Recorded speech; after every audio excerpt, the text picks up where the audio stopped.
What's up, rock stars? It's your buddy DA with the GA. Welcome to the newest episode of Gear Alchemy. Today we are going to finally, I had some minor setbacks. We are going to sand down that guitar, that Stratocaster that I disassembled a couple weeks ago. Apologies for the delay. I am not intending on sanding this entire thing indoors. As you'll notice, I am indoors right now. If you've never sanded anything before, I recommend same thing. Like, you do not want to do this indoors. It is messy. It is dirty. I don't care how well you prep your area. You are going to get dust everywhere. You are going to be covered in it.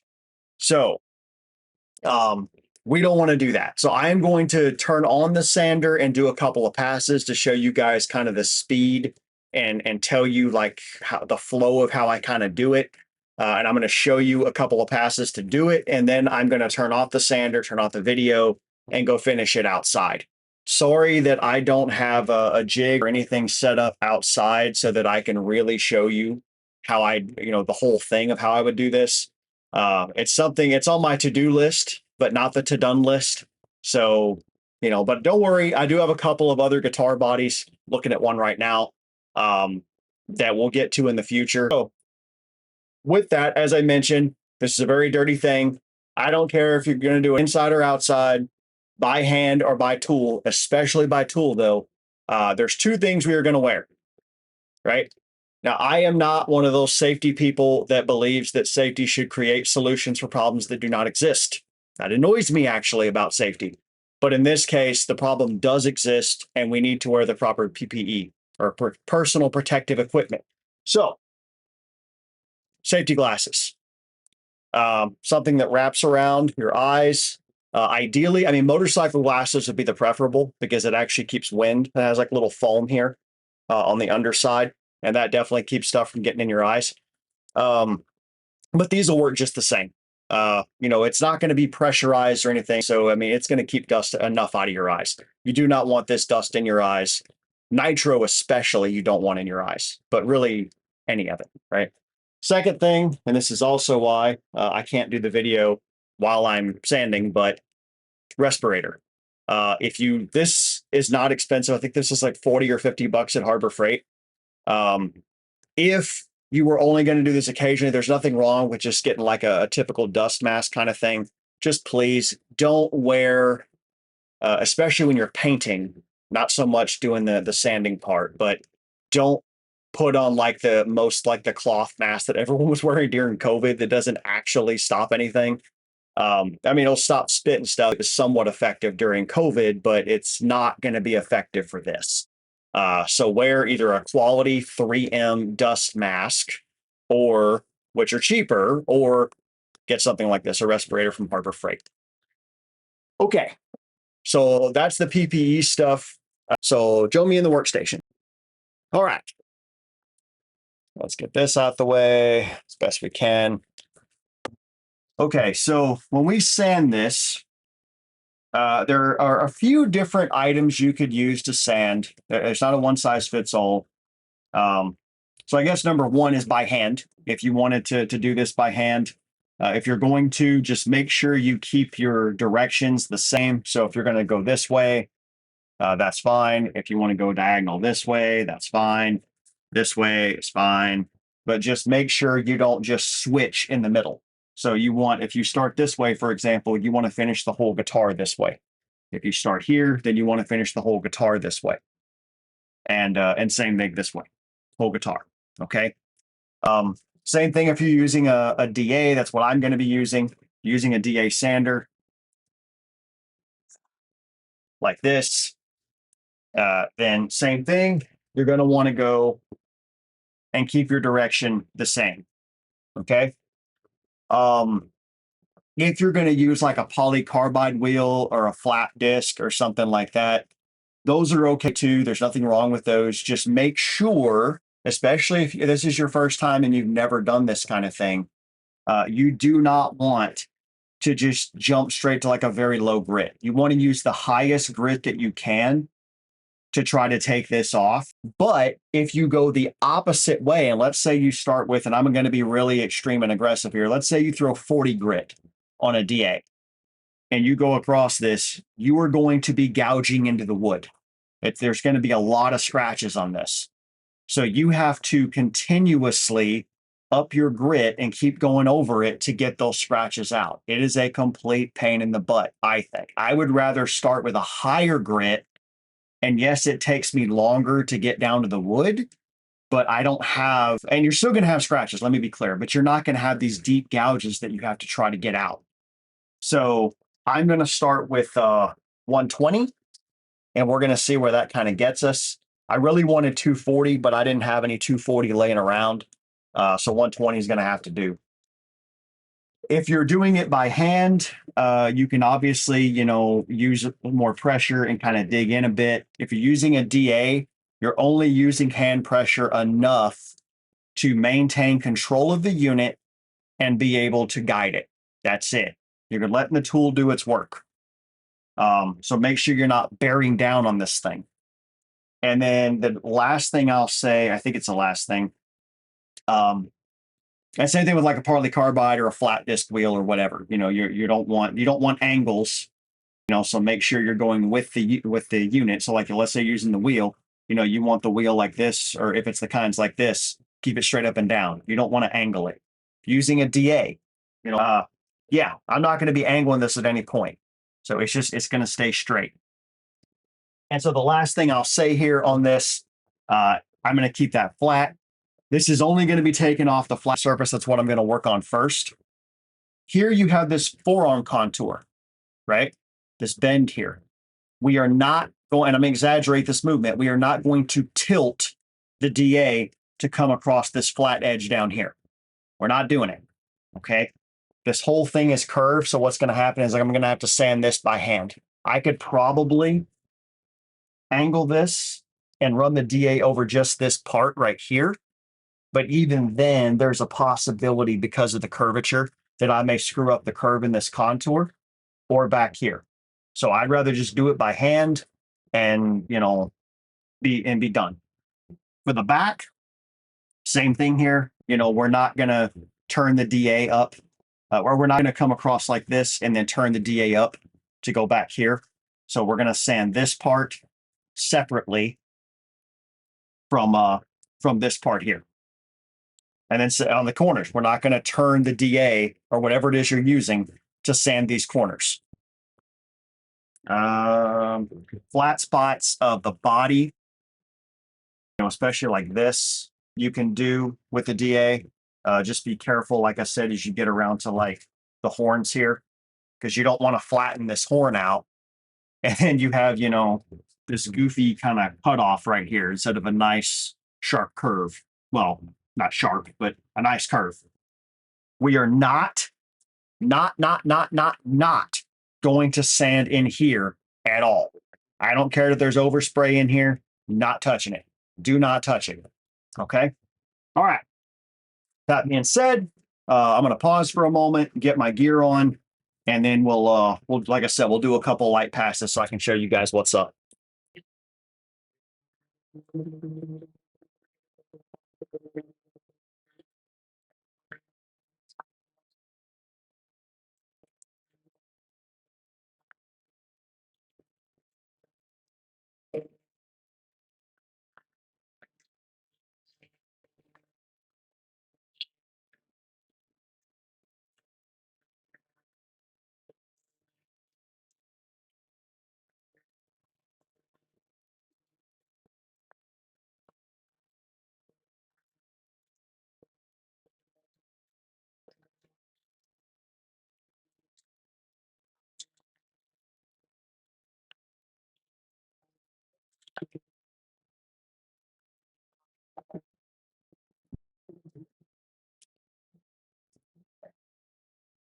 Okay. So that's more or less how I'm going to do this. As you can see, we've only pulled off a little bit. We didn't pull much here at all. So that means I probably have a little bit of a raised area. Strats are kind of funny that way. So I'm going to take this outside. I'm going to turn the speed up a little bit because obviously it is going to take a bit to get me in there. So 120 is probably a good place to start for this particular project. If I happen to come across any kind of issues or something, I'll come back in and do like I said, a short section. We'll talk about the issue. I'll show you the issue and tell you how I'm going to resolve it. Otherwise, I'll see you guys back with hopefully a sanded guitar body. What's up, rock stars? It's your buddy DA with. All right, so this is what the outcome is. Not that you guys can see me entirely, but yeah, this is purple down here. It's all white. Shorts are covered in white. Luckily, I don't think my face isn't too bad. So I didn't run into any issues really. Now it's got that even dirtier. Okay. So a couple things I forgot to mention. So first and foremost, I don't sand on the regular basis. This is something I do again, just as a hobby. I am not a professional anyway. I'll put that in the very beginning that I haven't taped yet. Once we're all kind of done with this portion of it anyway. But yeah, just to reiterate, I am not a professional in this. This is something I do just as a hobby. Anyway, so when I first started this, the couple passes I showed you guys, I was moving too fast. It's not, it took me a few minutes down in the garage to kind of get in my groove and figure out what speed I need to be moving at. But basically, you want to be moving at a speed of about an inch a second. So that's probably too slow. So maybe more like this, right? A decent amount, enough pressure to keep the machine where it needs to go. If the machine is not turning at the right revolution, then you're pushing way too hard. But otherwise, yeah, it went off without a hitch. The other thing I'll throw out there is once the paint starts to come and wood gets visible, it starts coming really fast. Like at that point, you're going to see wood start showing up everywhere. Last thing, make sure you do not want to just sit in one area and just kind of glide right here, even though you're moving, like you're really just sanding down, right? So you want to make sure that I think I emphasized that, but I didn't actually say it. So to say it, you want to be going across the entire body again, not on this little curvature here, but across the flat and then back. And you want to overlap. So if the machine, goes across right here, I want to come back and go across right here. And then back right here. Right? And just keep overlapping that. I'm basically just going to keep going back and forth. That's too fast, but just to give you guys an example there. So that's the top.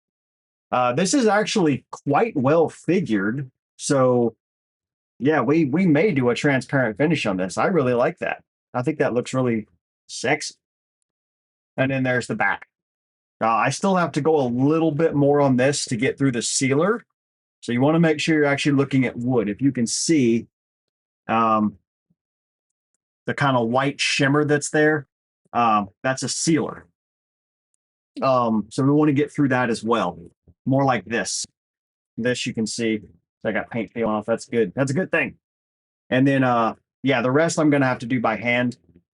And then in here, like I said, when I took this apart, I said I wasn't sure if I was even going to do in here. I'm still not, to be completely honest with you. I'm not sold on it that I want to do it. We'll see what happens. I may at least do this in here with a Dremel or something.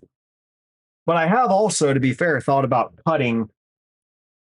Or would I cut? Probably straight across here and up. And basically make this into like a universal, but to cut this part out too for a little bit of weight relief. I'd have to route that. I don't know that I'm going to do that because, again, this is supposed to be kind of a budget paint job kind of thing. Like, I'm not trying to show you guys like, oh, yeah, if you have $5,000 worth of equipment, you could do all this too. That's also, I have a sandblaster. I could have just sandblasted this, but you guys don't get anything from that. So, and to be fair, actually, I may sandblast. I may sandblast the edges since you're not going to see it anyway. I don't know. We'll see. So yeah, I'm going to sand down this and then the edges probably. And then I will catch you guys at the next section of this. All right. Take care. All right. Now for our final piece of our week 1 of sanding down our strat body. We have the finished product. Now, mind you, well, mostly finished. Finished for week 1, to clarify, right? So a few things to note. Number 1, you can see that there's definitely area in here, so I can get the light in there, that is not completely sanded, right? There's a reason for that. I ended up using 120 on the top and the bottom. But when I used to get the sides, I used my Dremel, because a Dremel, most of people probably do, DIYers probably still have one of those. Like I said, I want to make this kind of like as cheap as possible. But all I have is 80 grit laying around. So yeah, 80 grit is what I use on the sides. I mentioned when I showed the sanding that you want to go like an inch a second, roughly. So in 5 seconds, you should move 5 inches. You want to go faster with Dremel. I'm not saying like this or anything, but you definitely want to be moving at a faster pace because you have less surface area that is contacting the wood, and it will dig into the wood faster, especially if you're using a lower grit like 80, 60, 40, whatever. Because I was using 80, I was going relatively quick. If you are using, if you want to go higher, by all means, please do so. And then, of course, you might be able to slow down a little bit. You'll get kind of a feel for it. Still, same thing, though. Be careful about those edges. You don't want to dig in, like these kind of edges here. You don't want to make that flat or anything like that. It's probably going to happen a little bit. I mean, I can even look at this and tell you there's several places where it kind of flattened it a tad. That's okay. And that goes back to how I started this. This is the first step of the finish process, for the sanding finish process, I should say. So we've done 120. This next week, I'm going on a trip. I'm going out of town, but when I get back, we're going to hit it with like 220 or 240. And then we're going to step it up to 320. And we're going to kind of do it that way until I think my final is like 400. You can go 400, 500, whatever. But the sides, I'm going to have to hit with something in between. I'm not going to be able to jump straight to the 200s because I did it with 80. If I did, it's going to take a lot longer to try to smooth everything out. So I'm going to have to hit the sides with like 120 or 160 or something like that, and then go up to the 220, which I'll probably just take a piece of sandpaper, to be honest with you, some 120, and then just hand sand it down. That way I don't have to go buy a Dremel tool just for that purpose. But yeah, so that's the finished product for that. Once you were done sanding with your 120 or 80, your first process, right? You want to get mineral spirits, this stuff right here, not necessarily the brand, but just what it is, the mineral spirits, and wipe down the guitar to kind of clean it up. You do not deviate from mineral spirits. Don't use lacquer thinner. Don't use Windex. Don't use turpentine. Don't use whatever else people come up with. Mineral spirits. It's basically odorless for the most part. It has a little bit, but not much. So it doesn't leave any kind of residue. It also helps clean off the grease. Yes, there are other things technically that do this, but they are they're a harder solvent, such as like isopropyl alcohol. That's typically what you'll probably use for like to clean off metal. And there it's fine, but for wood, not fine. Don't use it. So yeah, mineral spirits is what you want. It's not expensive. I think I got this for like $10 at Ace. So yeah, grab that. Just get you a small container. Use it very sparingly. A little goes a long way on wood. Matter of fact, I literally just put a shop towel over just the lid, which is only like that big, and just went and then I wiped down the entire top. That's how little you need. And then probably refresh to continue on. If you have an air compressor, don't be afraid to also, before you do that, hit it with the air compressor and try to get as much as you can off. That way you're not just constantly going through shop towels. But yeah, otherwise, that's it. We've completed the first step of sanding this guitar body down, and I'll see you guys next week for the 220 grit. All right.